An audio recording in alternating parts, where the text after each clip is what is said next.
What's up guys, it's BenImparts here. Welcome back to yet another episode of this Cryptidcast series where we break down cryptids, their sightings, their possibilities, what they could or couldn't be and if they could be real or not. And today we've got a fascinating cryptid because not only is it a crocodilian, so not only does it have a basis in real cryptids as opposed to lumberjack cryptids, but it also is a lumberjack cryptid. So it's got traits of cryptids that seem more real and seem less crazy, but at the same time it's got lumberjack cryptid traits, and at the same time it links to the world of mysterious unproven people as opposed to the world of unproven cryptids. So there's multiple links here, and today we have the Dungavenhooter, a crazy, insane, very funny cryptid, but at the same time it's really quite deadly. It's definitely not one you want to encounter.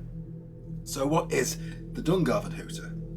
Well, the Dungavenhooter is a reptile once quite common from Maine to Michigan, but today it's occasionally seen on the Upper Peninsula of Michigan. In other words, this crocodilian is extremely rare.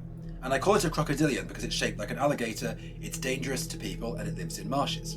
But here's the thing, it has no mouth. Yep, no mouth. Instead, it has very huge nostrils, combined with short legs and a powerful tail, and it doesn't roar or hiss like a crocodile or alligator. Instead, it emits a loud snorting sound. But you may be wondering, how on earth does it eat then? Well, the Dungavenhooter, called because of the hunting sound it makes through its nostrils, has a very specific way of hooting, and of hunting.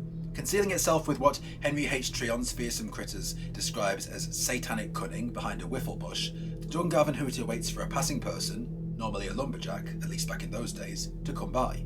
When they come by, it uses its huge tail, not just used for swimming, to knock the victim senseless. Then it uses its huge bulk to pound the person's body so viciously until they become gas alone. Yes, they become entirely gas. Then, surprise surprise, it inhales them through its nostrils. It's said that it especially loves people who drink a lot of rum. It either loves the scent, the alcohol, or what it does to the body, and it eats, after a fashion, them rather zealously.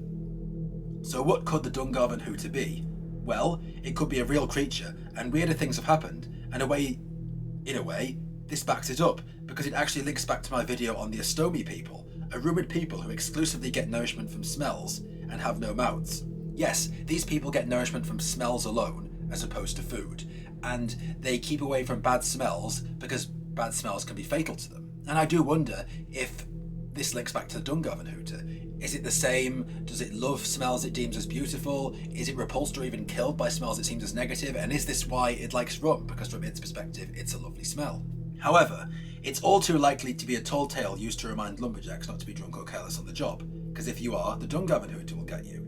In the same way that the snollygoster was used to persuade black slaves they shouldn't run away through the swamps because the snollygoster would get them, it seems like the Dungavenhooter is used in the same way to remind lumberjacks not to be lazy on the job, not to go down certain trails maybe their bosses don't want them to go down, not to get drunk, and maybe the same thing for tourists, because if you are, the Dungavenhooter will pound you into oblivion and turn you into gas.